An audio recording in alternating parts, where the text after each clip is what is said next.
Баршаңызға сәлем, құрметті YouTube көрермендерім. Мен сіздермен бүгін балалардың мейрамына дайындауға болатын кішкентай ғана бутербродтардың рецептімен бөліскелі отырмын. Всем здравствуйте, мои дорогие YouTube зрители. Я хочу с вами делиться сегодня рецептом маленьких бутербродиков, которые можно сделать на детские праздники. 250 грамм сүт пен суды жылытып алып, қамыр ашытатын боламыз. Өте жұмсақ, қолға жабыспайтын қамыр болуы керек. Сначала по 250 грамм молоко и воду мы немножко чуть разогреваем, потом замесим мягкое эластичное тесто, которое не прилипает к рукам. Рецепті описание бөліміне қалдырып қоямын.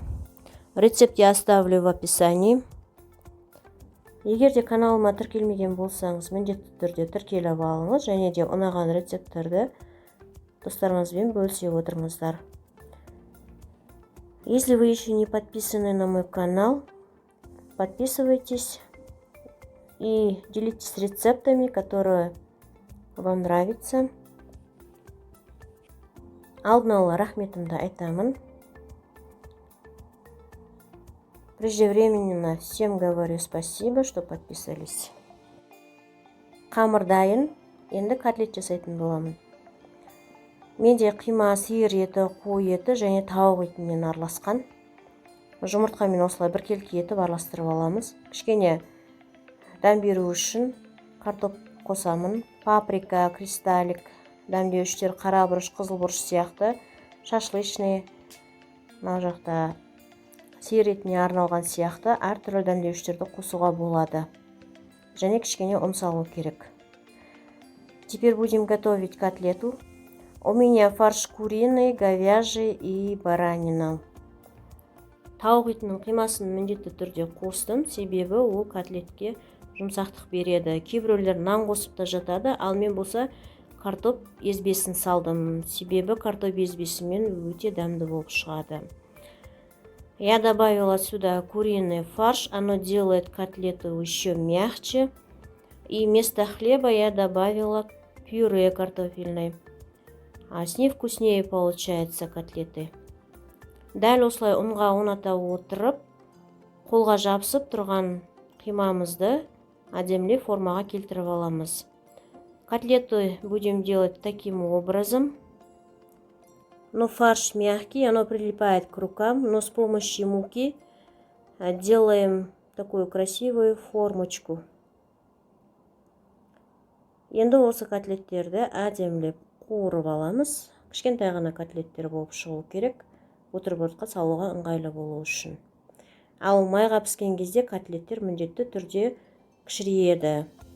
Вот такие маленькие котлетики получаются, потому что мы когда их жарим, оно еще уменьшится. Қамырымыз кішкене демалып тұрды. Мен 60-70 граммнан бөліп, осылай біраз тұндырып қойдым. У меня тесто расстоялось, оно на расстойке было. И где-то около 60-70 граммов я разделила их. Наяқта арасы тым жақын болып кеткендіктен, мен міндетті түрде осылай кішкене бөліп алдым. Бұл ашытылған қамыр болғандықтан, пешке салған кезде тағы да көтеріледі. Сол үшін әдемі форма болу үшін арасын осылай ашып қою керек.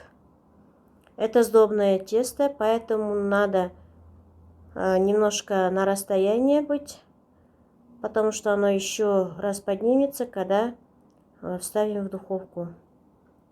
Бутербродты толықтай суыған кезде ғана барып жинаймыз. Бутерброды мы будем собирать, когда полностью остынет.